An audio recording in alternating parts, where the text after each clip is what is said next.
Banyak orang gemetar mendengar ramalan Jayabaya tentang kiamat kubro di Nusantara. Tapi, hampir tidak ada yang berani mengungkap siapa sebenarnya sosok di balik bisikan gaib sang raja. Di balik tembok tebal Kediri masa lalu, ada seorang musafir misterius dari negeri Syam yang membawa ilmu rahasia yang melampaui zaman. Dia bukan sekadar ulama. Dia adalah Syekh Wasil, sang arsitek takdir yang membuka gerbang penglihatan masa depan bagi Prabu Jayabaya. Apa yang mereka bicarakan dalam keheningan malam di Setono Gedong, kini, satu persatu, menjadi kenyataan yang mengerikan. Jangan berkedip, karena sejarah yang Anda ketahui hanyalah permukaannya saja. Sebelum kita bongkar rahasia besar ini, tekan tombol subscribe sekarang sebagai bentuk dukungan agar sejarah luhur ini tidak punah ditelan zaman. Saya berdoa dengan tulus, semoga setiap tangan yang menekan tombol subscribe hari ini senantiasa diberikan ketajaman mata batin, diluaskan rezekinya dari jalan yang tidak disangka-sangka, dan selalu dalam lindungan serta keberkahan Tuhan yang Maha Esa. Amin, ya Robbal Alamin. Mari kita masuk ke dalam misterinya.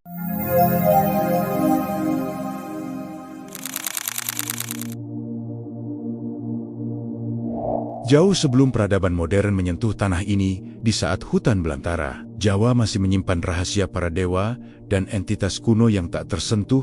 Sebuah kapal besar dengan layar yang terkoyak badai tampak merapat di pesisir utara. Dari atas geladak kayu yang mulai lapuk itu, turunlah seorang pria dengan jubah putih yang menyapu pasir pantai perawakannya. Tinggi tegap, tatapannya tajam, menembus batin siapapun yang memandangnya, namun menyimpan ketenangan sedalam samudera. Dialah sang musafir dari negeri Syam, seorang pengembara ruhani yang membawa cahaya dari barat menuju timur, yang kelak dikenal oleh penduduk lokal sebagai Syekh Wasil Syamsuddin. Kehadiran beliau di tanah Jawa bukanlah sebuah kebetulan, melainkan sebuah misi rahasia yang telah tertulis di garis takdir sebelum waktu itu sendiri diciptakan. Syekh Wasil berjalan menyusuri jalanan tanah Kediri yang saat itu sedang berada di bawah kepemimpinan Agung Prabu Jayabaya. Sang raja yang dikenal memiliki kesaktian luar biasa dan penglihatan menembus dimensi waktu. Saat langkah kaki sang Syekh memasuki gerbang istana Daha, aura kedamaian yang asing sekaligus kuat menyebar ke seluruh penjuru kerajaan. Para prajurit yang biasanya siaga dengan keris terhunus tiba-tiba merasakan ketenangan yang belum pernah mereka rasakan sebelumnya. Di singgasana kencana, Prabu Jayabaya tidak menyambut tamu ini dengan kesombongan seorang penguasa, melainkan dengan kegelisahan batin yang mendalam.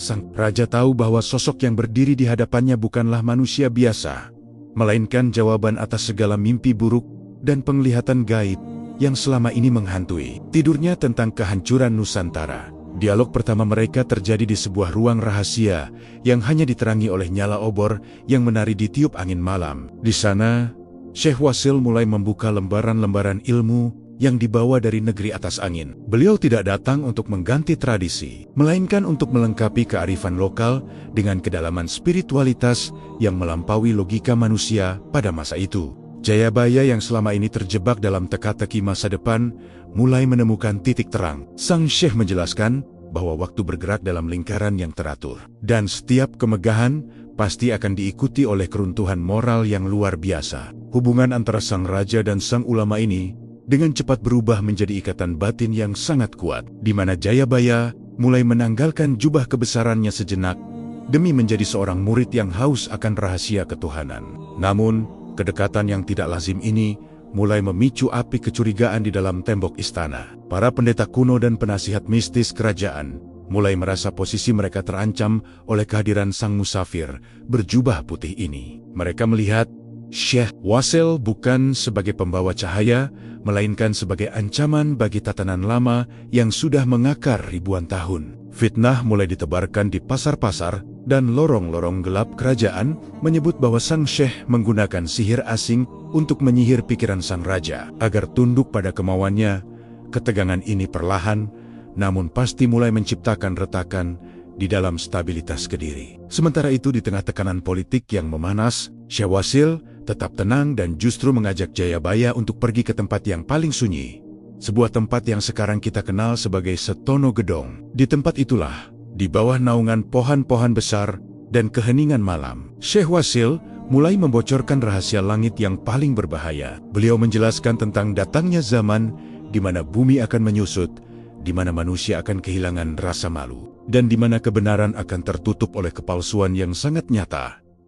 Jayabaya mencatat setiap getaran frekuensi yang disampaikan oleh Sang Sher, yang kelak akan menjadi bet-bet ramalan paling akurat sepanjang sejarah Nusantara. Namun, di tengah diskusi spiritual yang mendalam itu, sebuah bayangan gelap muncul dari balik pepohonan. Sekelompok sosok misterius dengan senjata tersembunyi telah mengepung tempat itu. Mereka dikirim oleh pihak-pihak yang menginginkan kepala Sang Syekh jatuh ke tanah demi menghentikan perubahan besar yang sedang beliau bawa. Suasana menjadi sangat mencekam ketika Sang Raja Jayabaya berdiri di depan gurunya, siap menggunakan kesaktian puncaknya untuk melindungi sang musafir. Namun Syekh Wasil hanya tersenyum tenang dan menyuruh sang raja untuk tetap diam. Dalam hitungan detik, sebuah fenomena yang tidak masuk akal terjadi. Tubuh Sang Syekh Syuliola menyatu dengan cahaya rembulan dan menghilang dari pandangan mata manusia, meninggalkan para penyerang dalam kebingungan yang luar biasa. Kejadian inilah yang kemudian memperkuat keyakinan Jayabaya bahwa musafir ini adalah penasihat gaib yang dikirim langsung oleh langit untuk menuntunnya. Namun di balik semua karomah tersebut, ada sebuah peringatan terakhir yang dibisikkan Syekh Wasil sebelum beliau kembali muncul dari kegelapan. Peringatan itu berkaitan dengan sebuah peristiwa besar yang akan menimpa Kediri dalam waktu dekat. Sebuah badai yang tidak hanya akan menghancurkan fisik kerajaan, tetapi juga menguji iman setiap manusia yang ada di dalamnya. Jayabaya menyadari bahwa kehadiran Syekh Wasil adalah sebuah berkah sekaligus sebuah tanda bahwa waktunya di dunia ini pun mulai mendekati akhir. Mereka berdua mulai mempersiapkan sebuah naskah rahasia yang tidak boleh dibaca oleh sembarang orang. Sebuah naskah yang berisi tentang sosok penyelamat yang akan muncul di ribuan tahun mendatang saat Nusantara berada di titik terendah. Rahasia tentang siapa sebenarnya sosok penyelamat itu dan bagaimana cara mengenalinya kini tersimpan rapat di dalam genggaman tangan sang raja yang gemetar. Saat fajar mulai menyingsing di ufuk timur, Syekh Wasil menatap ke arah ganeng-ganeng yang berjejer di tanah Jawa dan mengisyaratkan bahwa perjalanan mereka masih sangat panjang. Ada sebuah tempat rahasia lainnya yang harus mereka kunjungi, sebuah tempat di mana energi bumi dan langit menyatu dengan sempurna untuk mengunci ramalan tersebut agar tidak disalahgunakan oleh penguasa zalim di masa depan. Tanpa banyak kata, sang raja dan sang musafir melangkah keluar dari Setono Gedong menuju ke sebuah lembah tersembunyi yang belum pernah terjamah oleh siapapun. Di sanalah mereka akan bertemu dengan sosok ketiga, seorang penjaga kuno yang telah menunggu kedatangan mereka selama ratusan tahun untuk menyerahkan sebuah kunci pusaka yang akan membuka tabir masa depan Nusantara yang sesungguhnya. Lembah tersembunyi itu diselimuti kabut abadi yang seolah memisahkan dunia manusia dengan dimensi para leluhur di sana. Prabu Jayabaya dan Syekh Wasil berdiri berhadapan dengan sebuah batu besar yang memancarkan aura dingin, namun menenangkan. Perjalanan mereka dari Setono Gedong menuju tempat ini bukanlah sekadar perpindahan raga, melainkan sebuah ziarah batin untuk menyelaraskan dua kekuatan besar yang ada di Nusantara, yaitu kekuatan wahyu spiritual yang dibawa Sang Syekh dan kekuatan mata batin Sang Raja. Di tempat yang sunyi ini, prosesi besar yang akan menentukan nasib anak cucu ribuan tahun mendatang dimulai. Syekh Wasil mengeluarkan sebuah gulungan kulit tua yang berisi aksara-aksara yang tampak berpijar saat terkena cahaya rembulan, sementara Jayabaya mulai masuk ke dalam kondisi meditasi yang paling dalam, mencoba menangkap getaran masa depan yang selama ini hanya muncul sebagai potongan gambar yang kacau di dalam benaknya. Proses pembuatan ramalan ini bukanlah hal yang mudah, karena setiap penglihatan yang muncul harus diuji dengan kebenaran hakiki agar tidak menjadi fitnah. Di kemudian hari, Syekh Wasil bertindak sebagai pembimbing yang menerjemahkan setiap simbol gaib yang ditangkap oleh Jayabaya ke dalam bahasa yang bisa dipahami oleh manusia. Sang raja melihat gambaran tentang tanah Jawa yang akan terbelah, tentang gunung-gunung yang meletus secara bersamaan, hingga datangnya bangsa-bangsa dari negeri jauh yang membawa penderitaan panjang. Syekh Wasil mengangguk pelan sembari memberikan penjelasan bahwa segala bencana itu adalah akibat dari ulah tangan manusia sendiri yang telah melupakan Sang Pencipta di bawah bimbingan Sang Syekh. Ramalan yang tadinya hanya berupa ketakutan pribadi Sang Raja kini berubah menjadi sebuah peringatan agung bagi bangsa Nusantara. Mereka menuliskan bait demi bait dengan penuh ketelitian, memastikan bahwa setiap kata memiliki makna ganda yang hanya bisa dipahami oleh mereka yang memiliki hati yang bersih. Namun di tengah kesakralan prosesi tersebut, getaran negatif mulai terasa mendekat dari arah hutan belantara musuh-musuh.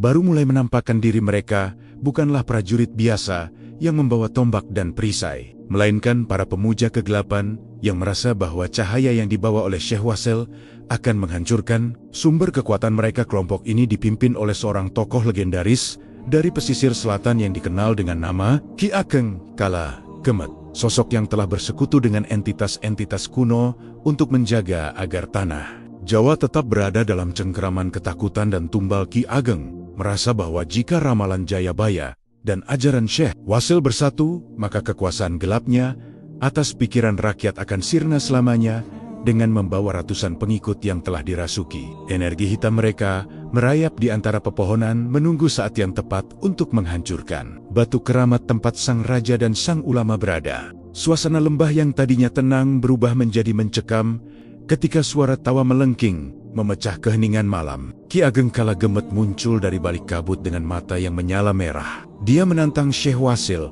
untuk membuktikan bahwa kekuatan yang disembahnya lebih kuat daripada kekuatan kuno yang ada di tanah Jawa ini. Jayabaya yang tersentak dari meditasinya hampir saja menghunus keris Kiai Naga Sasra miliknya. Namun Syekh Wasil dengan lembut menahan tangan sang raja. Beliau melangkah maju tanpa senjata apapun, hanya dengan seutas tasbih di tangan kirinya dan keyakinan yang tak tergoyahkan di dalam dadanya. Pertempuran ini bukanlah pertempuran fisik yang menumpahkan darah, melainkan pertempuran energi dan prinsip yang akan menentukan siapa yang berhak membimbing jiwa-jiwa di Nusantara. Ki Ageng mulai merapalkan mantra-mantra yang membuat langit di atas lembah berubah menjadi hitam pekat. Petir menyambar-nyambar di atas kepala mereka, menciptakan pemandangan yang sangat mengerikan, seolah kiamat sudah tiba lebih awal. Serangan energi hitam yang dilontarkan oleh Ki Ageng menghantam perisai gaib yang mengelilingi Syekh Wasil, menciptakan dentuman yang menggetarkan bumi Kediri. Namun anehnya, sang Syekh tetap berdiri kokoh, sembari terus melantunkan ayat-ayat suci yang terdengar seperti melodi surgawi di tengah hiruk pikuk badai. Setiap kata yang diucapkan Syekh Wasil seolah menjadi pedang cahaya yang membelah kegelapan yang dibawa oleh Ki Ageng. Jayabaya menyaksikan dengan takjub bagaimana kekuatan spiritual yang begitu tenang bisa meredam amarah yang begitu besar para pengikut. Ki Ageng mulai bertumbangan satu persatu, tidak kuat menahan pancaran aura suci yang keluar dari tubuh sang musafir dari Syam. Mereka yang tadinya penuh dengan kebencian, tiba-tiba merasa ketakutan yang luar biasa dan melarikan diri kembali ke dalam hutan, meninggalkan pemimpin mereka sendirian menghadapi sang pembawa cahaya. Ki Ageng Kala Gemet yang merasa terpojok, akhirnya mengeluarkan senjata pamungkasnya. Sebuah pusaka berbentuk taring naga, yang konon bisa menembus raga makhluk halus sekalipun. Dia berlari kencang ke arah Syekh Wasil, dengan niat mematikan yang sangat nyata. Namun, sebelum pusaka itu menyentuh jubah putih sang Syekh, sebuah keajaiban terjadi. Tanah di bawah kaki Ki Ageng tiba-tiba merekah, dan mengeluarkan uap panas yang sangat menyengat. Jayabaya yang melihat kesempatan itu langsung mengarahkan telapak tangannya ke arah lawan, melepaskan energi saktinya yang selama ini terpendam. Kombinasi antara doa sang ulama dan kesaktian sang raja menciptakan sebuah ledakan cahaya yang membutakan mata. Saat cahaya itu memudar, Ki Ageng Kala Gemet telah lenyap tanpa bekas. Hanya menyisakan pusaka taring naga yang kini telah patah menjadi dua di atas tanah. Kemenangan ini menjadi tonggak sejarah baru dalam hubungan antara Jayabaya dan Syekh Wasil. Sang raja menyadari bahwa musuh yang sesungguhnya bukanlah manusia, melainkan keserakahan dan kegelapan yang ada di dalam hati setiap orang. Mereka kembali melanjutkan penulisan ramalan yang sempat tertunda, namun kali ini dengan sebuah tambahan bagian yang sangat krusial, yaitu tentang bagaimana menjaga harmoni antara ilmu dunia dan ilmu batin agar Nusantara tidak hancur oleh konflik dari dalam. Syekh Wasil menjelaskan bahwa di masa depan akan banyak muncul sosok-sosok yang menggunakan kedok kesucian untuk mencari kekuasaan semata. Ramalan ini dituliskan dengan sangat rahasia, menjadikannya sebuah warisan literasi yang paling berharga di tanah Jawa. Saat gulungan ramalan itu selesai ditulis, Syekh Wasil menatap jauh ke ufuk barat, seolah-olah melihat kedatangan sosok-sosok dari masa depan yang akan mencari naskah ini. Beliau berpesan kepada Jayabaya agar naskah ini disembunyikan di tempat yang paling tidak terduga, di mana hanya orang-orang yang memiliki ketulusan hati yang bisa menemukannya. Sang raja setuju dan memutuskan untuk membagi naskah tersebut menjadi beberapa bagian yang tersebar di seluruh penjuru Kediri. Sebuah strategi besar untuk menjaga agar rahasia masa depan Nusantara tidak jatuh ke tangan para penguasa zalim. Namun di tengah rencana besar itu, sebuah berita mengejutkan datang dari arah istana. Daha dikabarkan bahwa permaisuri raja sedang jatuh sakit secara misterius. Sebuah penyakit yang tidak bisa disembuhkan oleh tabib manapun di seluruh kerajaan. Jayabaya merasa bahwa ini adalah serangan balasan dari sisa-sisa pengikut kegelapan yang masih bersembunyi di dalam bayang-bayang istana.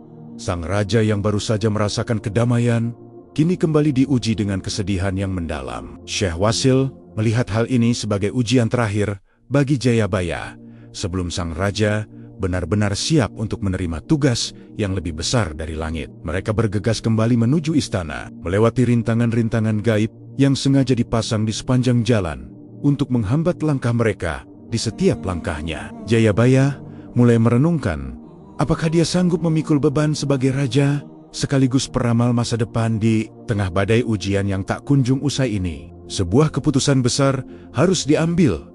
Apakah dia akan memilih menyelamatkan nyawa orang yang paling dicintainya, atau menjaga kerahasiaan naskah ramalan yang menjadi harapan bagi seluruh bangsa di masa depan? Perjalanan pulang ini menjadi sangat menegangkan karena waktu terus berdetak sementara.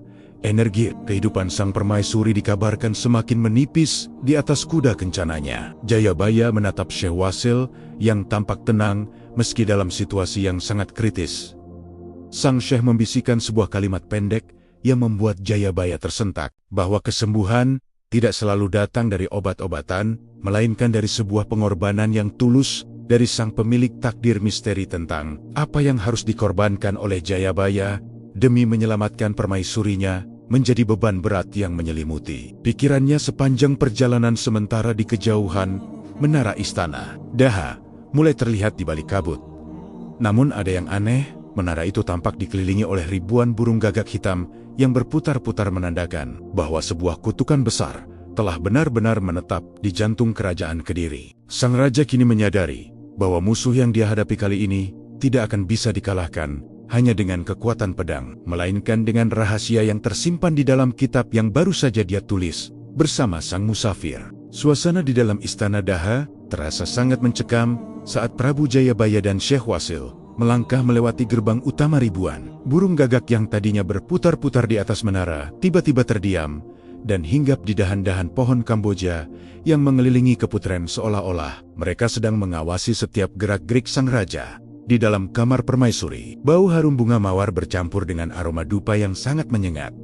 Namun di balik itu semua, ada bau busuk yang samar. Sebuah pertanda bahwa sihir hitam yang menyerang sang permaisuri bukan berasal dari bumi ini. Syekh Wasil mendekat ke arah pembaringan dan meletakkan tangannya di atas kening sang permaisuri yang tampak pucat pasi. Beliau memejamkan mata sejenak dan membisikkan doa-doa rahasia yang membuat bayangan hitam di sudut ruangan perlahan-lahan memudar. Namun sang Syekh menyadari bahwa untuk mencabut akar kutukan ini, mereka membutuhkan sesuatu yang lebih dari sekadar doa kesembuhan.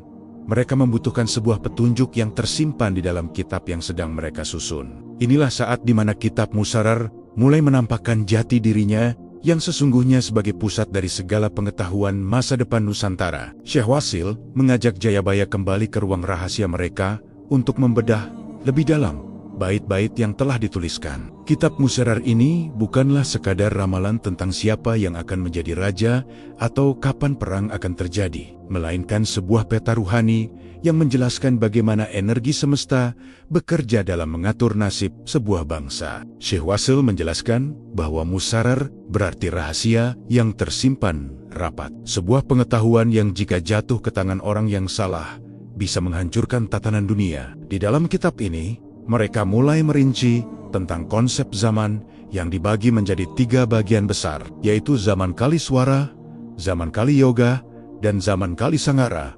Masing-masing zaman memiliki tantangan dan ujiannya sendiri. Dan apa yang sedang dialami oleh permaisuri saat ini adalah cerminan kecil dari apa yang akan dialami oleh Nusantara di masa depan saat kegelapan mulai merajalela. Jayabaya memperhatikan dengan saksama saat Syekh Wasil membuka lembaran naskah yang terbuat dari kulit kijang putih. Di sana tertulis tentang kemunculan sosok-sosok pemimpin yang akan datang silih berganti. Ada yang membawa kemakmuran, namun ada juga yang membawa kehancuran dengan kedok keadilan. Syekh Wasil menekankan bahwa kitab Musarar ini adalah peringatan agar manusia tidak terjebak dalam silau duniawi. Beliau mulai membedah bait tentang zaman Edan, di mana orang yang jujur akan tersingkir dan orang yang curang akan menjulang. Jayabaya merasa ngeri membayangkan masa depan yang begitu kelam. Namun sang Syekh menenangkan sang raja dengan mengatakan bahwa di setiap puncak kegelapan selalu ada titik cahaya yang akan muncul. Cahaya itu adalah sosok Ratu Adil. Namun Syekh Wasil memberikan catatan penting bahwa Ratu Adil bukanlah sosok yang akan turun dari langit secara tiba-tiba, melainkan sebuah kesadaran kolektif dari rakyat yang telah lelah dengan kezaliman. Diskusi mereka semakin mendalam saat membahas tentang hubungan antara kitab Musarar dan kitab-kitab suci dari negeri Syam. Syekh Wasil menunjukkan bahwa sejarah dunia selalu berulang dalam pola yang sama. Beliau membedah tentang bagaimana teknologi masa depan akan membuat jarak terasa dekat, namun hati manusia terasa jauh. Jayabaya tertegun saat mendengar penjelasan tentang burung besi yang bisa terbang di angkasa, dan kereta yang bisa berjalan tanpa ditarik oleh hewan. Bagi sang raha, semua itu terdengar seperti sihir yang mustahil. Namun Syekh Wasil menegaskan bahwa itu semua adalah hasil dari perkembangan akal manusia yang jika tidak dibarengi dengan perkembangan ruhani akan menjadi senjata pemusnah massal. Kitab Musarar dirancang untuk menjadi penyeimbang, menjadi pengingat bagi mereka yang hidup di zaman itu agar tetap memegang teguh nilai-nilai luhur leluhur. Tiba-tiba, saat mereka sedang membedah bagian paling rahasia dari kitab tersebut, lilin-lilin di ruangan itu padam secara serentak. Sebuah kekuatan besar mencoba menembus pertahanan gaib ruang rahasia tersebut. Syekh Wasil segera merapatkan kedua telapak tangannya dan memancarkan energi pelindung yang sangat kuat. Beliau menyadari bahwa kitab Musarar ini telah menarik perhatian entitas-entitas penguasa dimensi lain yang tidak ingin manusia mengetahui rencana masa depan. Jayabaya segera menghunus keris pusakanya dan bersiap menghadapi ancaman yang tidak terlihat. Namun anehnya, serangan kali ini tidak datang dalam bentuk fisik, melainkan dalam bentuk bisikan-bisikan yang mencoba meracuni pikiran sang raja. Bisikan itu mengatakan bahwa Syekh Wasil sebenarnya sedang mencoba mencuri kekuatan Jayabaya melalui kitab tersebut. Ini adalah ujian kepercayaan yang sangat berat bagi sang penguasa Kediri. Jayabaya sempat ragu sejenak. Matanya menatap tajam ke arah Syekh Wasil yang masih khusyuk dalam doanya. Namun saat melihat ketulusan dan kedamaian yang terpancar dari wajah sang ulama, keraguan itu pun sirna. Sang raja menyadari bahwa ini adalah tipu daya musuh untuk memisahkan mereka. Dengan satu hentakan napas, Jayabaya mengalirkan energi saktinya ke dalam kitab Musarar, menyatukannya dengan doa-doa yang dipanjatkan oleh Syekh Wasil. Ledakan energi spiritual yang sangat dahsyat terjadi, membersihkan seluruh area istana dari pengaruh sihir jahat. Di kamar keputren sang permaisuri tiba-tiba membuka matanya dan bernapas dengan lega. Warna kulitnya kembali merona dan suhu tubuhnya kembali normal. Kutukan itu telah patah, namun harga yang harus dibayar sangatlah mahal. Energi Jayabaya terkuras habis hingga sang raja jatuh terduduk lemas di lantai. Syekh Wasil membantu sang raja berdiri dan mengatakan bahwa apa yang baru saja terjadi adalah bukti nyata dari kekuatan kitab Musarar jika digunakan dengan niat yang benar. Namun beliau juga memperingatkan bahwa serangan akan terus datang dengan cara yang lebih halus. Mereka harus segera menyelesaikan penulisan kitab ini sebelum kekuatan besar lainnya bangkit. Mereka mulai menuliskan bagian akhir dari kitab Musarar yang berisi tentang petunjuk lokasi-lokasi rahasia di Nusantara yang mengandung energi pelindung bumi. Syekh Wasil menjelaskan bahwa tanah Jawa adalah paku bumi, dan jika pakunya goyah, maka seluruh dunia akan ikut bergetar. Inilah mengapa banyak bangsa asing yang akan mencoba menguasai tanah ini di masa depan, bukan hanya karena kekayaan alamnya, tetapi karena kekuatan spiritual yang tersimpan di dalam tanahnya. Malam semakin larut, Namun semangat kedua tokoh ini tidak kunjung padam. Mereka seolah-olah berpacu dengan waktu yang terus mengejar. Syekh Wasil memberikan instruksi terakhir mengenai bagaimana cara menyimpan kitab Musarar ini agar tidak rusak oleh zaman. Kitab ini tidak boleh disimpan di dalam perpustakaan istana, melainkan harus ditanam di sebuah titik koordinat gaib yang hanya bisa dibuka dengan kunci suara tertentu. Jayabaya mengusulkan agar kunci tersebut diwariskan secara turun-temurun melalui tembang-tembang Jawa agar tetap lestari dalam ingatan rakyat. Namun, rahasianya tetap terjaga. Inilah awal mula munculnya berbagai macam serat dan babat yang sebenarnya adalah potongan-potongan kode dari kitab Musarar yang asli. Saat fajar menyingsing, naskah utama kitab Musarar telah selesai dengan sempurna. Syekh Wasil menatap Jayabaya dengan tatapan yang sangat dalam.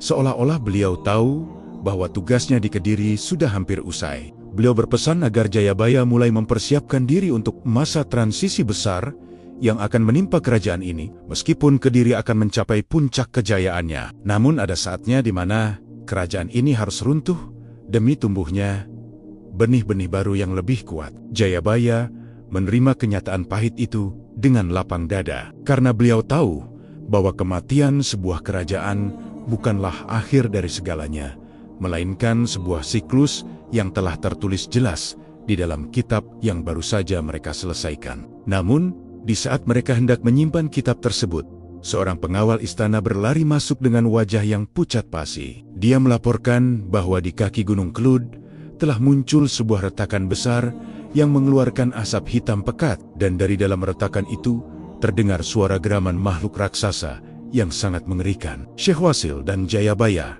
saling berpandangan.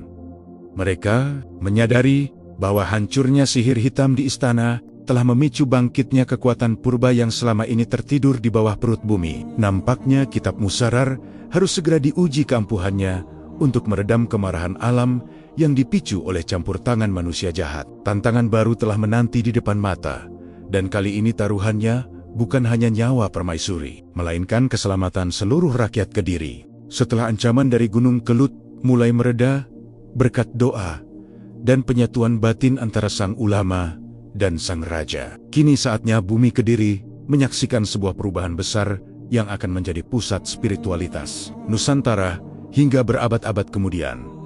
Syekh Wasil menyadari bahwa untuk mengunci energi negatif yang sempat bangkit dari perut bumi, beliau memerlukan sebuah tempat yang memiliki titik temu antara energi langit dan energi bumi. Pilihan beliau jatuh pada sebuah area yang saat itu masih dipenuhi dengan reruntuhan candi kuno yang sudah tidak terawat. Tempat yang kini kita kenal sebagai Setono Gedong. Di atas reruntuhan batu-batu andesit yang berserakan, Syekh Wasil mulai merancang sebuah bangunan yang tidak hanya berfungsi sebagai tempat ibadah, tetapi juga sebagai benteng gaib yang akan menjaga stabilitas spiritual di tanah Jawa. Pembangunan ini bukanlah pembangunan biasa yang mengandalkan ribuan pekerja kasar, melainkan sebuah proses yang diwarnai dengan berbagai peristiwa di luar logika manusia atau yang sering disebut sebagai karomah. Karomah pertama yang disaksikan oleh rakyat Kediri adalah saat Syekh Wasil hendak memindahkan batu-batu besar sisa reruntuhan candi tersebut. Batu-batu yang beratnya bertenton itu konon bisa berpindah tempat hanya dengan sentuhan ringan dari tongkat kayu milik sang syekh. Para pengawal kerajaan yang mencoba mengangkat satu bongkah batu saja harus mengerahkan puluhan orang. Namun di tangan Syekh Wasil, batu-batu itu seolah-olah memiliki nyawa dan bergeser sendiri menyusun sebuah pondasi yang sangat kokoh. Prabu Jayabaya yang menyaksikan hal tersebut dari kejauhan hanya bisa tertegun menyadari bahwa guru spiritualnya ini memiliki kendali atas unsur bumi yang sangat luar biasa. Kabar tentang kesaktian sang musafir dari Syam ini pun menyebar dengan cepat ke seluruh pelosok negeri, membuat banyak orang datang berbondong-bondong bukan hanya untuk melihat keajaiban, tetapi juga untuk mencari kesembuhan dan ketenangan batin. Di tengah proses pembangunan Setono Gedong, terjadi sebuah musibah kekeringan yang hebat di wilayah sekitar konstruksi tersebut. Sumur-sumur penduduk mengering dan tanaman padi mulai layu, membuat rakyat dilanda kecemasan akan datangnya kelaparan. Syekh Wasil yang melihat penderitaan rakyat tersebut kemudian menancapkan tongkatnya ke tanah yang paling gersang di tengah reruntuhan candi. Dengan sekali hentakan, dari lubang bekas tancapan tongkat itu memancar air jernih yang sangat deras dan tidak pernah berhenti mengalir hingga hari ini. Air tersebut konon memiliki khasiat untuk menyembuhkan berbagai macam penyakit lahir dan batin. Karomah ini semakin mengukuhkan posisi Syekh Wasil sebagai pelindung rakyat. Beliau mengajarkan bahwa air adalah sumber kehidupan dan simbol dari kesucian hati yang harus selalu dijaga agar tidak tercemar oleh hawa nafsu duniawi. Namun, pembangunan di atas reruntuhan candi ini tidaklah tanpa tantangan spiritual. Konon, tempat tersebut adalah singgasana dari entitas kuno yang telah menghuni reruntuhan itu selama ribuan tahun. Para penjaga gaib candi lama merasa terusik dengan kehadiran bangunan baru yang membawa energi tauhid yang sangat kuat. Pada suatu malam Jumat Kliwon, seluruh area pembangunan diselimuti oleh kabut hitam yang sangat pekat dan suara-suara raungan makhluk halus yang memekakan telinga. Para pekerja lari ketakutan meninggalkan lokasi. Namun Syekh Wasil tetap berdiri tenang di tengah-tengah kabut tersebut. Beliau melakukan komunikasi batin dengan para penjaga kuno tersebut, menjelaskan bahwa kehadirannya bukan untuk menghancurkan sejarah, melainkan untuk menyempurnakan energi tempat tersebut agar menjadi rahmat bagi sekalian alam.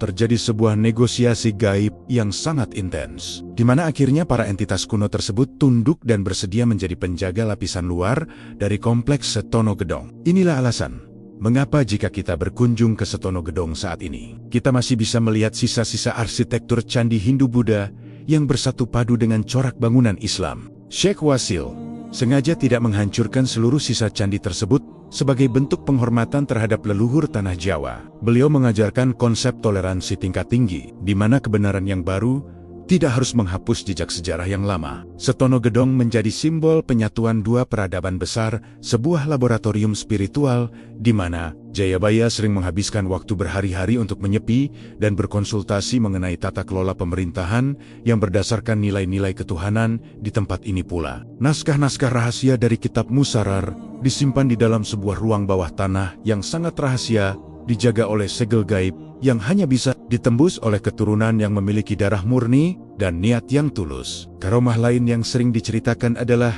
kemampuan Syekh Wasil untuk berada di dua tempat dalam waktu yang bersamaan. Pernah suatu ketika sang raja mengadakan pertemuan penting di Istana Daha, sementara di saat yang sama, para pengikut Syekh Wasil melihat beliau sedang memberikan pengajian di teras Setono Gedong yang masih setengah jadi. Fenomena ini membuat rakyat Kediri percaya bahwa Syekh Wasil adalah sosok manusia setengah dewa yang dikirim untuk membimbing mereka. Beliau juga sering terlihat berbicara dengan burung-burung dan hewan hutan, seolah-olah alam semesta ini adalah sahabat dekatnya. Jayabaya yang semakin hari semakin kagum, mulai menyadari bahwa sosok Syekh Wasil bukan hanya penasihat, melainkan seorang wali kutub yang memegang kendali atas keseimbangan spiritual di Pulau Jawa. Pembangunan Setono Gedong akhirnya selesai dengan sangat megah.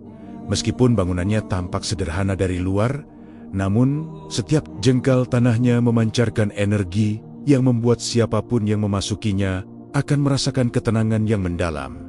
Syekh Wasil kemudian menetapkan aturan bahwa siapapun yang masuk ke tempat ini harus menanggalkan segala atribut kekuasaan dan kesombongan. Bahkan sang Raja Jayabaya sekalipun harus melepas mahkotanya saat hendak berdiskusi dengan sang syekh.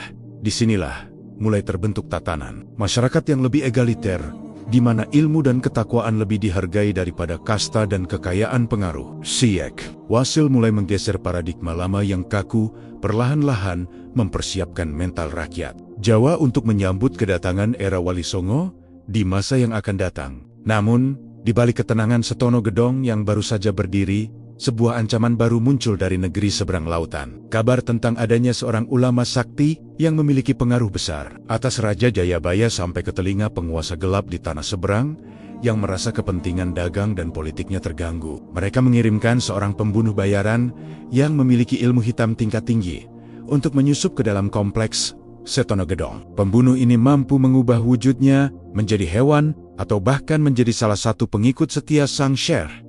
Suasana yang tadinya damai kembali berubah menjadi penuh kecurigaan. Syekh Wasil yang mengetahui hal ini melalui mata batinnya tidak lantas membongkar identitas sang penyusup, melainkan beliau memulai sebuah permainan batin yang sangat halus untuk menyadarkan sang pembunuh agar kembali ke jalan yang benar. Pada suatu malam yang sunyi, sang pembunuh bayaran itu berhasil mendekati kamar pribadi Syekh Wasil dengan keris yang telah dilumuri racun mematikan. Namun saat dia hendak menghujamkan senjatanya, dia melihat tubuh Syekh Wasil memancarkan cahaya yang sangat terang hingga menyilaukan matanya. Sang pembunuh seketika lumpuh dan tidak bisa menggerakkan satu otot pun. Syekh Wasil kemudian bangun dari duduknya dan tersenyum.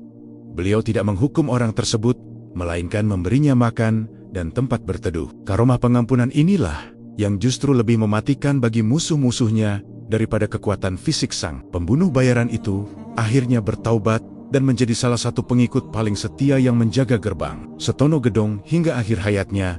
Peristiwa ini menjadi pelajaran bagi seluruh rakyat bahwa kekuatan cinta dan maaf jauh lebih besar daripada kekuatan dendam. Pembangunan Setono Gedong di atas reruntuhan candi ini pun akhirnya menjadi sebuah legenda hidup yang menandai transisi besar di tanah Kediri. Jayabaya merasa bahwa pondasi spiritual kerajaannya sudah sangat kuat. Namun sang raja juga mulai merasakan sebuah pertanda bahwa masa tugasnya di dunia fana ini akan segera berakhir. Beliau sering melihat bayangan dirinya sendiri yang semakin memudar saat bercermin. Syekh Wasil yang menyadari kegelisahan muridnya itu kemudian memberikan sebuah wejangan terakhir tentang hakikat moksa dan keabadian jiwa. Pembicaraan ini membawa mereka pada sebuah rahasia yang lebih gelap, yaitu tentang bagaimana menjaga agar seluruh ramalan dan bangunan suci ini tidak dihancurkan oleh kegelapan yang akan bangkit kembali setelah kepergian mereka berdua. Setelah keberhasilan pembangunan Setono Gedong yang menjadi mercusuar spiritual di jantung Kediri, dinamika kekuasaan di istana Daha mulai memasuki fase yang paling krusial. Prabu Jayabaya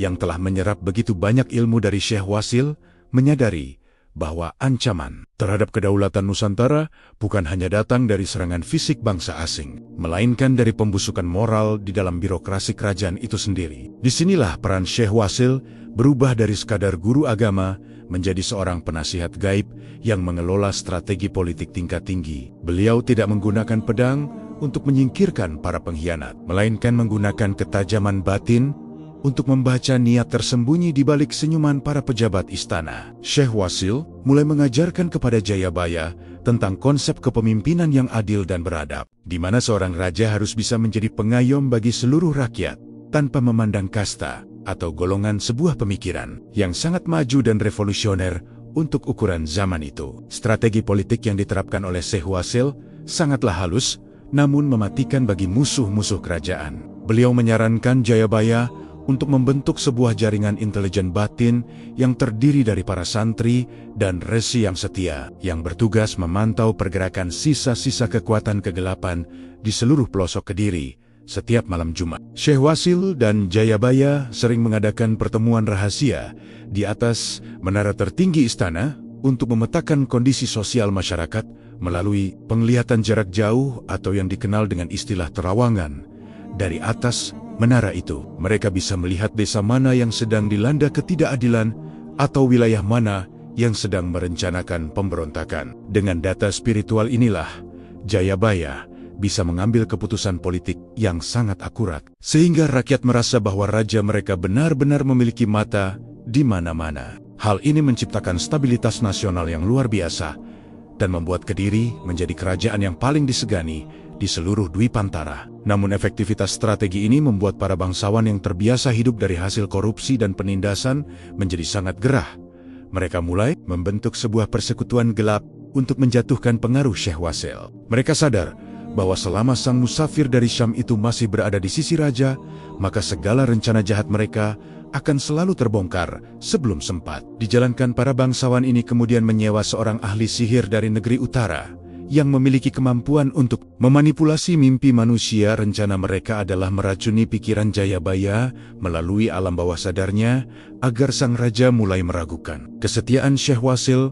Serangan ini dilakukan dengan sangat rapi. Setiap malam Jayabaya mulai didatangi oleh penglihatan palsu yang menunjukkan seolah-olah Syekh Wasil sedang mempersiapkan pasukan rahasia untuk merebut takhta Kediri dan mengubahnya menjadi sebuah kesultanan asing. Jayabaya yang merupakan manusia biasa dengan segala kelemahannya mulai merasa terganggu dengan mimpi-mimpi tersebut. Rasa curiga mulai tumbuh seperti benalu di dalam hatinya. Sang raja mulai jarang mengunjungi Setono Gedong dan lebih banyak mengurung diri di dalam kamar pribadinya melihat perubahan sikap muridnya tersebut. Syekh Wasil tidak merasa sakit hati atau kecewa. Beliau justru tersenyum sedih karena tahu bahwa ini adalah ujian terbesar bagi seorang calon pemimpin besar pada suatu malam saat bulan purnama merah menggantung di langit. Syekh Wasil memutuskan untuk memasuki alam mimpi Jayabaya guna melakukan pembersihan energi terjadi. Sebuah pertempuran batin yang sangat dahsyat di dalam dimensi astral,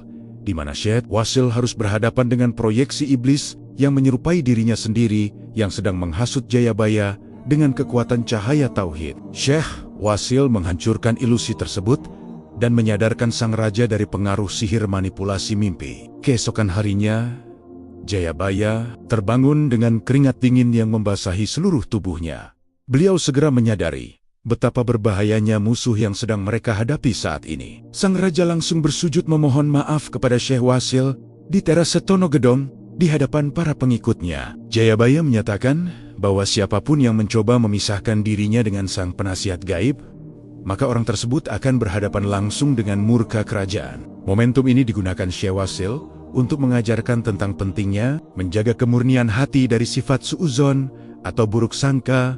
Beliau menjelaskan bahwa penguasa yang paling mudah dijatuhkan adalah penguasa yang tidak bisa mengendalikan pikirannya sendiri. Sejak saat itu, Jayabaya menjadi semakin waspada terhadap bisikan-bisikan halus yang masuk ke telinganya, baik yang datang dari manusia maupun dari entitas gaib. Di sisi lain, Syekh Wasil juga mulai membocorkan strategi jangka panjang tentang bagaimana menjaga eksistensi Nusantara di masa depan. Beliau meramalkan bahwa akan datang masa di mana tanah ini akan dijajah oleh bangsa kulit putih yang membawa senjata api dan teknologi kapal uap. Untuk menghadapi hal tersebut, Syekh Wasil menyarankan agar Jayabaya mulai menyembunyikan kekayaan kerajaan bukan dalam bentuk emas dan permata, melainkan dalam bentuk energi pelindung di titik-titik sakral tertentu. Beliau menjelaskan bahwa emas bisa dicuri, namun kekuatan spiritual yang menyatu dengan tanah tidak akan pernah bisa dirampas oleh siapapun. Inilah alasan mengapa banyak situs-situs di Kediri yang memiliki energi sangat kuat hingga saat ini, karena di sanalah tersimpan cadangan kekuatan yang sengaja ditanam oleh mereka berdua untuk digunakan oleh pemimpin Nusantara di masa yang akan datang.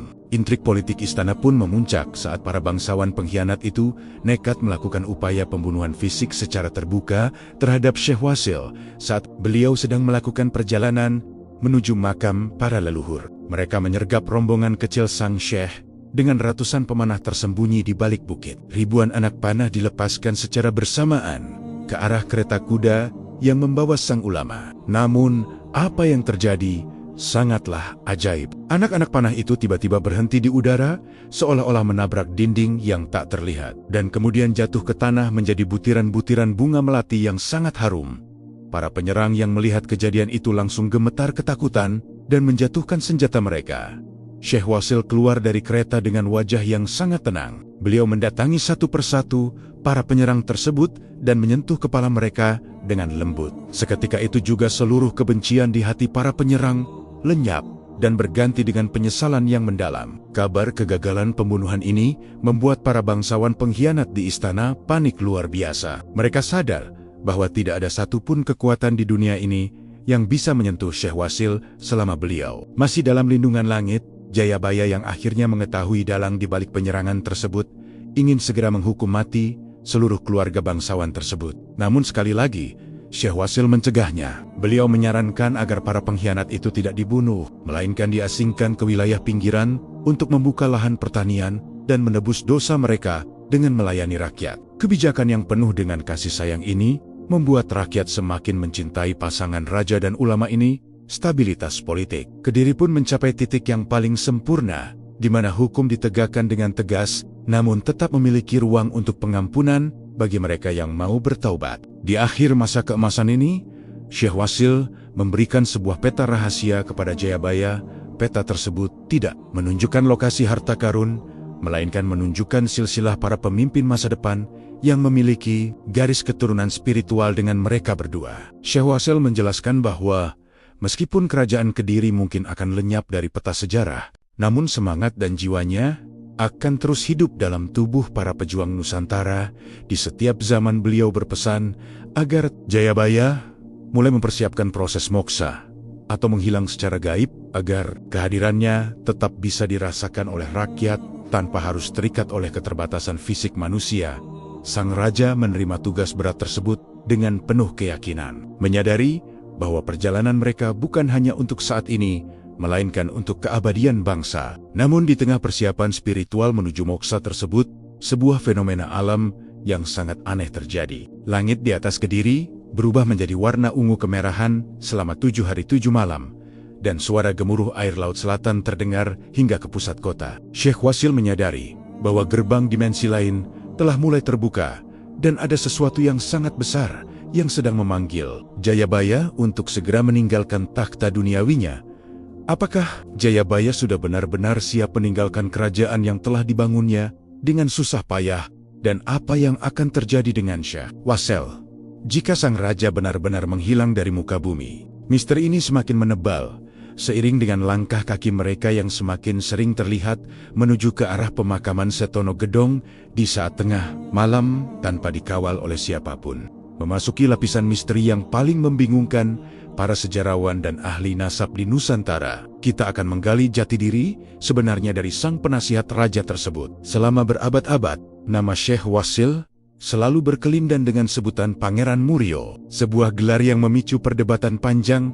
Apakah beliau memiliki hubungan darah dengan Sunan Muria yang hidup ratusan tahun setelahnya? Ataukah ini adalah sebuah gelar spiritual yang berpindah melintasi dimensi waktu? Di koridor gelap perpustakaan kuno Kediri, tersimpan sebuah catatan yang ditulis di atas daun lontar yang mulai rapuh, menyebutkan bahwa Syekh Wasil bukanlah sekadar ulama biasa, melainkan seorang bangsawan tinggi dari negeri Syam yang memilih menanggalkan segala kemewahan demi mengejar cahaya kebenaran di tanah Jawa. Identitas ganda ini sengaja dijaga agar beliau bisa bergerak bebas di antara kalangan rakyat jelata maupun di lingkaran tertinggi kekaisaran tanpa terikat oleh protokol duniawi yang kaku. Prabu Jayabaya sendiri pernah bertanya dalam sebuah hening malam di Setono Gedong mengenai asal-usul gurunya tersebut. Syekh Wasil hanya tersenyum dan menjawab bahwa nama dan gelar hanyalah pakaian yang akan usang dimakan tanah. Namun, beliau tidak menampik bahwa ada sebuah misi besar yang diemban oleh trah atau garis keturunannya untuk menjaga spiritualitas. Nusantara spekulasi mulai bermunculan bahwa Syekh Wasil adalah moyang spiritual dari para Wali Songo, seorang pionir yang membuka jalan bagi islamisasi damai di Jawa, jauh sebelum Raden Patah mendirikan Demak Bintoro. Sebutan Pangeran Murio sendiri merujuk pada sebuah tempat suci di Palestina yang bernama Gunung Moria, tempat di mana kearifan para nabi terdahulu terpancar. Dengan membawa nama tersebut, Syekh Wasil seolah ingin menegaskan bahwa ajaran yang beliau bawa memiliki akar yang sangat kuat hingga ke masa kenabian. Sebuah silsilah cahaya yang tidak akan pernah putus meski zaman berganti. Penelusuran identitas ini menjadi semakin rumit ketika ditemukan jejak arkeologis di sekitar kompleks Setono Gedong yang menunjukkan simbol-simbol yang tidak biasa. Ada perpaduan antara kaligrafi Arab kuno dengan relief-relief bergaya Kadiri yang menggambarkan sosok seorang pengembara agung. Beberapa naskah tutur menyebutkan bahwa Syekh Wasil sebenarnya adalah seorang pangeran yang melarikan diri dari konflik internal di Timur Tengah, membawa serta kitab-kitab rahasia yang berisi ramalan tentang kebangkitan sebuah bangsa di ufuk timur. Jayabaya sangat menghormati latar belakang gurunya ini. Bahkan konon sang raja pernah menawarkan sebagian wilayah Kediri untuk dijadikan kerajaan kecil bagi Syekh Wasil, namun sang syekh menolak dengan halus dan mengatakan bahwa kerajaannya tidak berada di atas tanah melainkan di dalam hati setiap manusia yang mencari Tuhan. Penolakan ini justru membuat Jayabaya semakin yakin bahwa sosok di hadapannya adalah seorang wali kutub yang sesungguhnya. Misteri identitas ini juga berkaitan dengan kemampuan Syekh Wasil untuk menghilang dari catatan sejarah secara tiba-tiba. Setelah tugasnya mendampingi Jayabaya selesai, tidak ada catatan pasti mengenai kapan dan di mana beliau wafat dalam pengertian manusia biasa. Makamnya di Setono Gedong diyakini oleh banyak kalangan sebagai makam petilasan atau makam spiritual yang menjadi gerbang komunikasi antara dunia fisik dan dunia gaib. Para peziarah yang memiliki mata batin tajam sering melihat sosok pria berjubah putih yang sedang mengajar di pelataran makam tersebut saat kabut fajar turun. seolah-olah beliau belum benar-benar pergi. Keberadaan Syekh Wasil yang melintasi beberapa periode sejarah ini memunculkan teori tentang ilmu umur panjang atau panjang umur dalam ketaatan, di mana seorang kekasih Tuhan diberikan keringanan untuk tetap membimbing umat melampaui batas umur manusia normal. Di tengah perdebatan identitas ini, muncul sebuah faksi baru di Kediri yang mencoba menghapus jejak Syekh Wasil dari ingatan rakyat. Mereka adalah kelompok-kelompok yang tidak ingin pengaruh spiritual baru merembes terlalu jauh ke dalam kebudayaan Jawa. Mereka mulai menulis ulang sejarah dan mencoba menggambarkan Syekh Wasil hanya sebagai seorang pedagang asing biasa yang kebetulan singgah di istana. Serangan terhadap identitas ini jauh lebih berbahaya daripada serangan fisik, karena tujuannya adalah memutus koneksi spiritual antara rakyat Kediri dengan sang penasihat gaib. Namun, Jayabaya tidak tinggal diam. Sang raja memerintahkan para pujangga istana untuk menyisipkan nama Syekh Wasil dalam setiap serat dan babat yang ditulis secara tersamar, agar kelak anak cucu tetap bisa menemukan jejak sang guru jika mereka memiliki kunci untuk membacanya. Salah satu rahasia identitas yang paling mengejutkan adalah hubungan Syekh Wasil dengan sosok Syekh Subakir sang pembersih tanah. Jawa dari pengaruh energi negatif, beberapa sumber lisan di kalangan pesantren tua menyebutkan bahwa mereka adalah rekan seperjuangan yang memiliki pembagian tugas yang sangat spesifik. Jika Syekh Subakir bertugas menata titik-titik angker Nusantara, maka Syekh Wasil bertugas menanam benih pengetahuan dan ramalan di dalam pikiran para penguasa. Pertemuan kedua tokoh besar ini konon pernah terjadi di puncak Gunung Tidar, di mana mereka merancang cetak biru masa depan kepulauan ini. Identitas sebagai Pangeran Murio adalah kode rahasia bagi para pengembara spiritual lainnya bahwa Kediri telah menjadi pusat perlindungan bagi para penjaga cahaya di masa depan. Perlahan-lahan, rakyat mulai menyadari bahwa mencari tahu siapa nama asli atau dari mana asal-usul Syekh Wasil tidaklah sepenting memahami pesan-pesan yang beliau tinggalkan. Beliau adalah cermin bagi Nusantara, sebuah pengingat bahwa bangsa ini selalu terbuka bagi kearifan dari manapun asalnya, selama tujuannya adalah kemaslahatan. Identitas yang tersembunyi ini justru menjadi daya tarik tersendiri yang membuat ajaran beliau tetap awet, karena sesuatu yang misterius cenderung lebih lama diingat daripada sesuatu yang sudah gamblang. Syekh Wasil sengaja membiarkan dirinya menjadi legenda agar manusia tidak terjebak dalam pemujaan sosok, melainkan fokus pada substansi ilmu yang beliau bagikan kepada Jayabaya. Beliau ingin dikenal sebagai musafir yang lewat, namun jejak kakinya membekas dalam setiap ramalan yang kini kita saksikan kenyataannya. Misteri identitas ini memuncak saat sebuah naskah kuno dari perpustakaan rahasia di belahan dunia lain mulai menyebut tentang seorang utusan dari timur yang memiliki ciri-ciri fisik mirip dengan Syekh Wasil. Naskah itu menyebut beliau sebagai sang penjaga gerbang matahari, sosok yang akan memastikan bahwa transisi zaman tidak akan menghancurkan peradaban manusia sepenuhnya. Dengan semua data yang saling tumpang tindih ini, kita dipaksa untuk mengakui bahwa Syekh Wasil adalah sosok multidimensi. Beliau adalah pangeran, beliau adalah ulama, beliau adalah penasihat raja, dan beliau adalah pelindung Nusantara yang identitas aslinya mungkin hanya diketahui oleh Tuhan dan Prabu Jayabaya saja. Saat Jayabaya mendekati masa-masa terakhir pemerintahannya, beliau pernah mengadakan sebuah upacara rahasia di Setonogedong untuk menetapkan status spiritual Syekh Wasil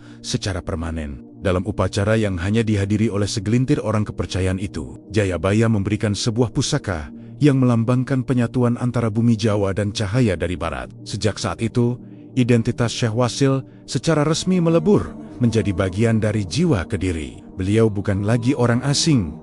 Beliau adalah leluhur, beliau adalah bapa spiritual yang energinya terus mengalir dalam setiap sudut Setonogedong. Penemuan nisan-nisan tua dengan ukiran kaligrafi yang khas di tempat itu menjadi bukti fisik bahwa identitas agung itu memang pernah menapakkan kaki dan memberikan pengaruh yang tak terhapuskan. Namun di tengah semua pengakuan identitas tersebut, sebuah tantangan baru muncul dari masa depan yang dilihat oleh mata batin. Syekh Wasil, beliau melihat bahwa akan ada masa di mana nama beliau akan digunakan oleh orang-orang yang tidak bertanggung jawab untuk mencari keuntungan pribadi melalui praktik mistis yang menyimpang. Untuk mengantisipasi hal ini, Syekh Wasil memutuskan untuk menyimpan satu bagian dari identitas aslinya ke dalam sebuah segel gaib yang hanya akan terbuka saat Nusantara. Dipimpin oleh seorang satria yang benar-benar tulus, rahasia terakhir ini tertanam jauh di bawah akar pohon besar yang tumbuh di tengah kompleks, menunggu waktu yang tepat untuk terungkap kembali saat bangsa ini sedang berada di persimpangan jalan yang sangat menentukan. Pengungkapan ini membawa kita pada pertanyaan besar tentang masa depan yang telah mereka kunci dalam bait-bait ramalan.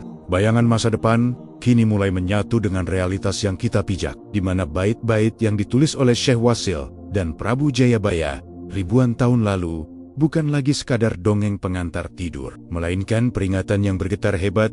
Di bawah tanah Nusantara, kita memasuki gerbang penglihatan tentang masa depan yang belum terjadi, atau mungkin sedang mulai menampakkan wujudnya di cakrawala. Syekh Wasil pernah membisikkan kepada Jayabaya bahwa akan ada suatu masa di mana bumi Nusantara akan mengalami guncangan hebat yang bukan berasal dari musuh luar, melainkan dari amarah alam yang sudah tidak lagi selaras dengan perilaku manusianya. Beliau menyebutkan tentang tanda-tanda zaman yang sangat spesifik, mulai dari gunung-gunung yang akan bangun secara bersamaan, hingga air laut yang akan naik mencium daratan di tempat-tempat yang tidak terduga. Ramalan ini bukan untuk menakut-nakuti, melainkan sebuah kode etik bagi anak cucu agar mereka kembali sujud kepada Sang Pencipta sebelum semuanya terlambat. Dalam naskah tersembunyi yang mereka susun, ada sebuah bagian yang sangat mengerikan namun penuh harapan, yaitu tentang datangnya masa transisi yang disebut sebagai zaman pancaroba spiritual, di mana kebenaran akan tertutup oleh debu-debu kebohongan yang sangat halus hingga sulit dibedakan. Syekh Wasil meramalkan bahwa kelak manusia akan lebih menghargai bungkus daripada isi, lebih memuja kata-kata daripada perbuatan, dan para pemimpin akan kehilangan wibawanya karena mereka sendiri yang merobek martabatnya demi harta. Jayabaya sempat menangis saat mendengar bagian ini. Beliau bertanya kepada sang Syekh, apakah ada cara untuk menghindari kehancuran tersebut? Syekh Wasil hanya menjawab bahwa setiap zaman memiliki takdirnya sendiri. Namun keselamatan hanya akan diberikan kepada mereka yang memiliki eling dan waspada. Dua pusaka batin yang harus dijaga meski dunia sedang dilanda badai kegilaan yang luar biasa. Lebih dalam lagi, mereka membedah tentang munculnya sosok yang sangat misterius yang disebut sebagai Ratu Adil atau Satrio Piningit. Syekh Wasil menjelaskan bahwa sosok ini bukanlah seorang penyihir atau pahlawan super seperti dalam cerita fantasi, melainkan seorang manusia yang telah selesai dengan dirinya sendiri. Sosok yang tidak memiliki ambisi pribadi, namun memikul beban penderitaan rakyat di pundaknya. Beliau diramalkan akan muncul di saat Nusantara berada di titik nadir, di saat hukum sudah bisa diperjualbelikan, dan rakyat kecil sudah tidak tahu lagi harus mengadu kepada siapa. Tanda kemunculannya akan diawali dengan fenomena alam yang sangat ganjil, seperti matahari yang terasa lebih panas, namun menyegarkan, serta munculnya bintang beralih yang menandakan pergantian kepemimpinan langit atas bumi. Sosok ini akan membawa kembali kejayaan Nusantara yang telah lama hilang, bukan dengan peperangan, melainkan dengan keadilan yang sejati. Namun, sebelum masa keemasan itu tiba, Syekh Wasil memperingatkan tentang sebuah periode gelap yang sangat panjang. Beliau menyebutkan tentang datangnya bangsa-bangsa yang tidak terlihat, namun bisa merusak pikiran manusia dari jarak jauh. Jika kita terjemahkan ke dalam bahasa modern, mungkin inilah yang kita sebut sebagai era digital dan manipulasi informasi, di mana setiap orang bisa saling menghujat tanpa pernah bertatap muka,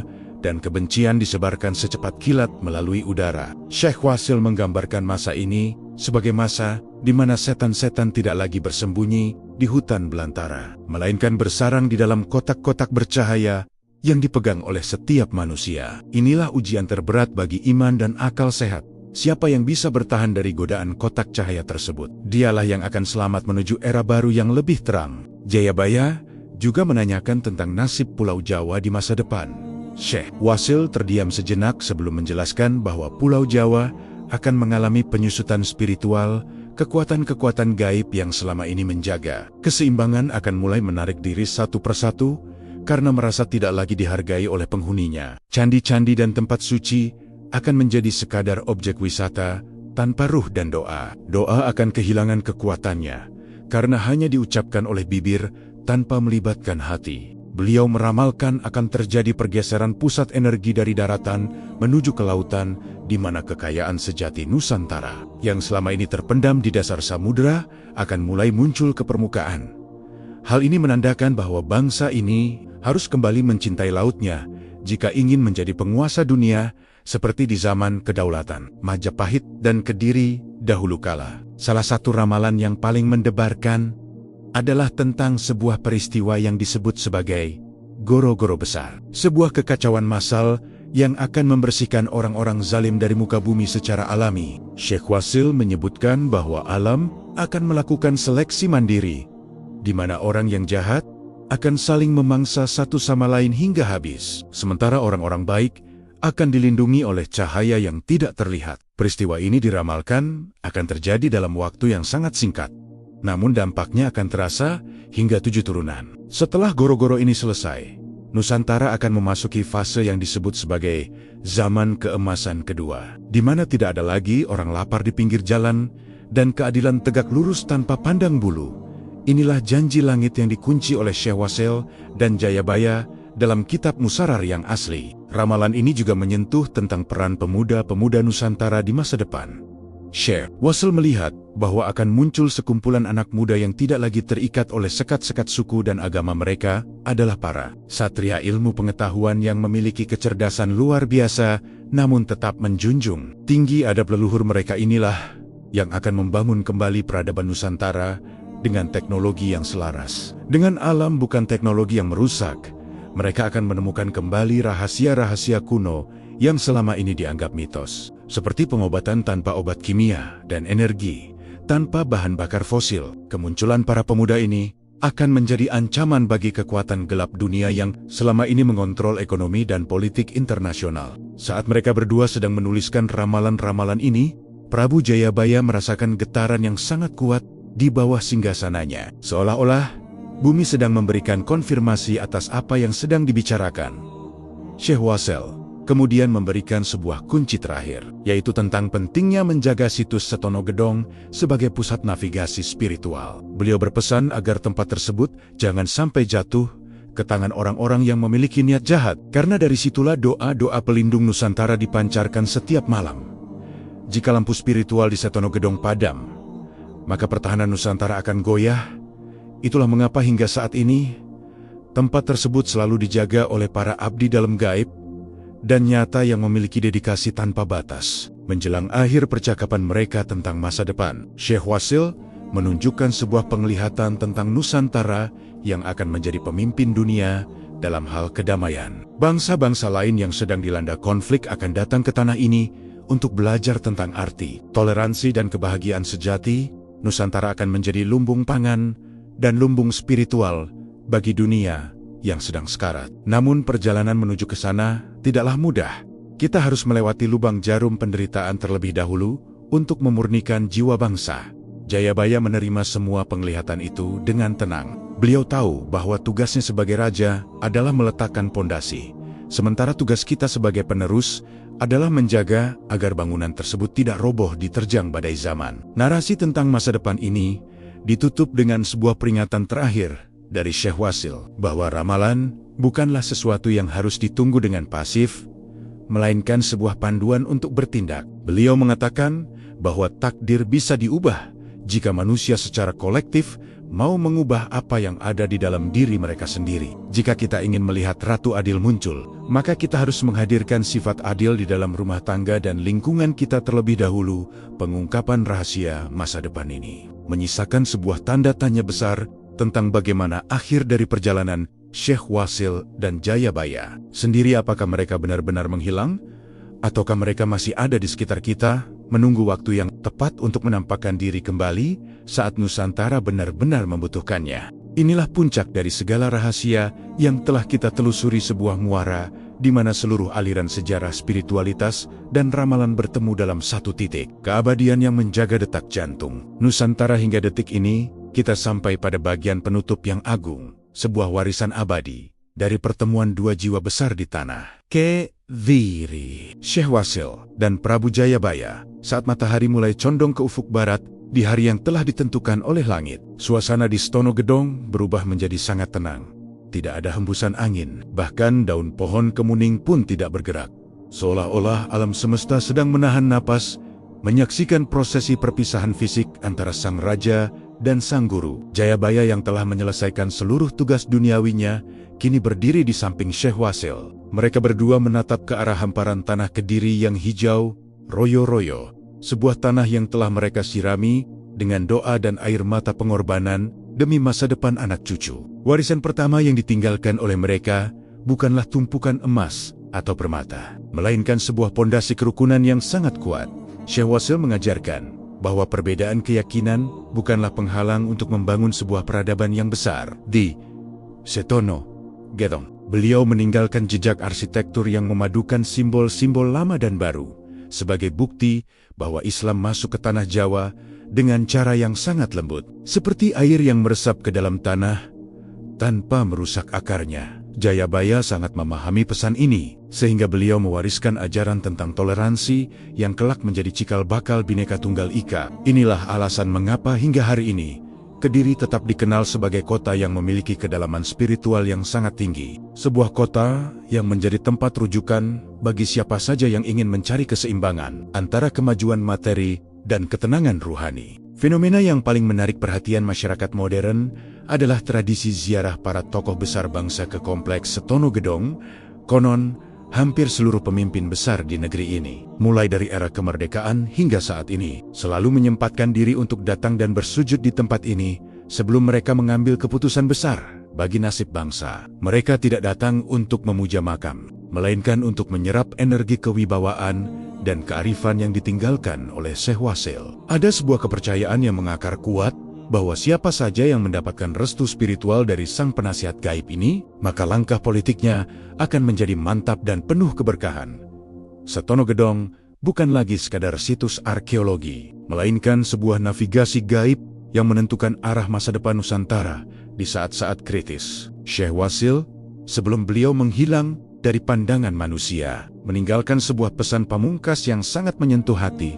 Beliau mengatakan bahwa meskipun raga beliau tidak lagi terlihat, namun ruhnya akan tetap menjaga setiap jengkal tanah Nusantara. Beliau berpesan agar kita jangan pernah memutus tali silaturahmi dengan para leluhur. Karena bangsa yang besar adalah bangsa yang menghormati akar sejarahnya sendiri. Beliau mengingatkan bahwa kejayaan masa depan tidak akan bisa dicapai dengan cara meniru bangsa lain secara buta, melainkan dengan cara menggali kembali potensi luar biasa yang sudah tertanam di dalam jati diri manusia Nusantara. Jayabaya pun setali tiga uang.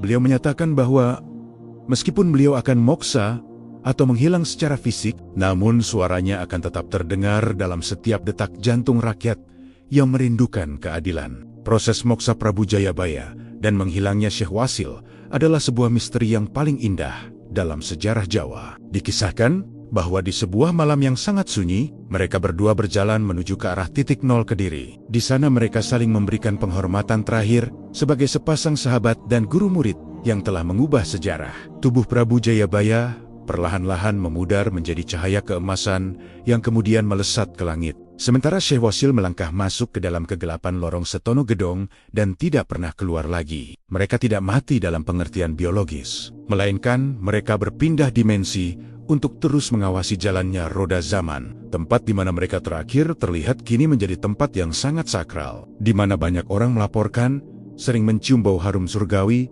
secara tiba-tiba tanpa ada sumber yang jelas. Pesan penutup dari seri ini adalah sebuah ajakan untuk kita semua agar kembali menoleh ke belakang guna melangkah lebih jauh ke depan. Ramalan Jayabaya yang dibedah oleh Syekh Wasil bukanlah sebuah takdir yang mati, melainkan sebuah peringatan agar kita selalu waspada terhadap potensi kehancuran moral di sekitar kita. Mereka telah memberikan peta jalan yang sangat jelas. Sekarang tugas kitalah untuk menjalankan pesan-pesan tersebut dalam kehidupan sehari-hari. Apakah kita akan menjadi bagian dari zaman edan yang mereka takutkan? Ataukah kita akan menjadi bagian dari pasukan satria yang akan menyambut datangnya zaman keemasan? Semua jawaban itu ada di dalam hati kita masing-masing, sebagaimana yang selalu dipesankan oleh sang penasihat gaib dalam setiap pengajiannya di Setono Gedong. Saat ini, jika kalian berkunjung ke Kediri dan berdiri di bawah naungan pohon besar di kompleks Setono Gedong, cobalah untuk memejamkan mata dan rasakan getaran energi yang ada di sana. Rasakan kehadiran Syekh Wasil yang mungkin saja sedang memperhatikan kalian dengan senyum kebijakannya. Beliau tidak pernah benar-benar pergi. Beliau hanya sedang menunggu saat yang tepat untuk membukakan pintu rahasia yang lebih besar bagi mereka yang benar-benar peduli pada nasib bangsa ini. Warisan abadi ini adalah sebuah janji bahwa Nusantara tidak akan pernah hancur selama masih ada orang-orang yang mau menjaga api spiritualitas tetap menyala di dalam dadanya. Inilah grand finale dari kisah seorang musafir dari negeri atas angin yang telah jatuh cinta pada tanah Jawa dan memberikan seluruh hidupnya untuk menjaga masa depan kita semua. Kisah Syekh Wasil dan Prabu Jayabaya adalah bukti nyata bahwa kolaborasi antara ilmu lahir dan ilmu batin adalah kunci utama menuju kejayaan sebuah peradaban. Mereka telah menutup kitab ramalan tersebut dengan sebuah doa yang sangat mulia, agar Nusantara selalu berada dalam lindungan Tuhan yang Maha Esa dan dijauhkan dari segala mara bahaya yang melampaui batas kemampuan manusia. Dengan berakhirnya narasi ini, berakhir pula perjalanan kita menelusuri lorong waktu di Kediri. Namun, ingatlah bahwa setiap bait ramalan yang telah terjadi adalah bukti bahwa apa yang mereka tuliskan adalah kebenaran yang nyata. Mari kita jaga warisan luhur ini, mari kita muliakan para penjaga cahaya Nusantara, agar kelak kita bisa berdiri tegak, menyambut matahari terbit di ufuk timur sebagai bangsa yang paling beradab di muka bumi. Terima kasih telah mengikuti perjalanan panjang ini dari awal hingga akhir. Semoga setiap kata yang tersusun dalam narasi ini menjadi benih kebaikan yang tumbuh subur di dalam jiwa kalian. Saya berdoa agar setiap penonton yang menyimak kisah ini hingga tuntas senantiasa diberikan bimbingan spiritual, dikuatkan hatinya dalam menghadapi zaman pancaroba, dan dipertemukan dengan keberkahan yang tak terputus, sebagaimana berkahnya ilmu Syekh Wasil bagi tanah Kediri. Sampai jumpa di petualangan sejarah berikutnya, di mana kita akan terus mengungkap tabir misteri yang masih menyelimuti bumi pertiwi kita tercinta. Salam rahayu bagi seluruh jiwa yang merdeka.